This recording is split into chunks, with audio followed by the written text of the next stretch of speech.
Every true story has details that are interrelated. The truth, the whole truth, and nothing but the truth require many parts that are joined together in time and place. Every good map has coordinates that are within a grid. This is a good way for dealing with space. Time moves forward. A straight line is a good way for ordering the sequence of events. The positions and movements of people within a grid of space and on a timeline are important for the discovery of the truth of any story. This then is the approach for understanding the geography that is the setting for the Battle of Zarahemla as described in Alma Chapter 2. There is no other event in the Book of Mormon that is so completely outlined in time and places Alma's first-hand account of the Battle of Zarahemla at the time of harvest in 87 BC.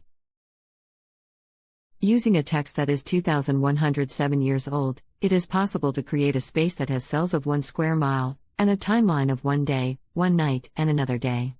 This approach is clear and subject to careful examination. The grid has 25 cells.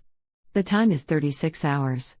There is no confusion about how these events are laid out within a space of 25 square miles. There is no question of what the terrain is for each cell that is part of the story. There is a hill, a valley, a river, and a city.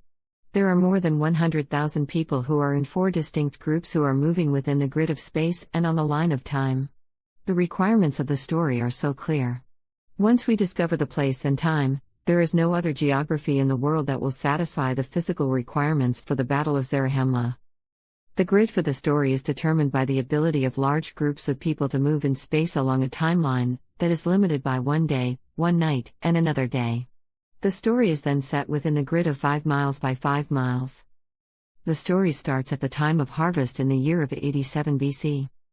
Within the story there are 8 significant elements that involve place and movement. The River Sidon flows from north to south, dividing the terrain into an east bank and a west bank. Cell A1, the City of Zarahemla on the west side of River Sidon. Cells A3:A4, the Hill Amnihu on the east side of River Sidon. Cells B5:C5, the Valley of Gideon on the east side of River Sidon. Cell D5, Alma's army camping on the east side on the River Sidon. Cell D4, the walking of Alma's army across the River Sidon. Cell D3, the battle of 3 armies in the morning of the second day on the west bank and in the River Sidon. Outside grid, the retreat of the Amlite and Lamanite armies towards the wilderness of Hermounts that is off the grid and in a northwest direction from Cell A1. The story has 5 large groups and movements of people. A. Alma's army of the Nephites. B. Amlici's army of the Amlicites. C. The Lamanite army. D. Nephites who are within the protection of the city of Zarahemla, and E. Nephite refugees who are moving from the hinterlands towards Zarahemla seeking the protection of the city. Within the grid of 25 square miles, we have a city, a hill, a valley, and a large river that is at the center of the story. The east and west sides of the river are important for establishing the specific features that are found within the cells of the grid.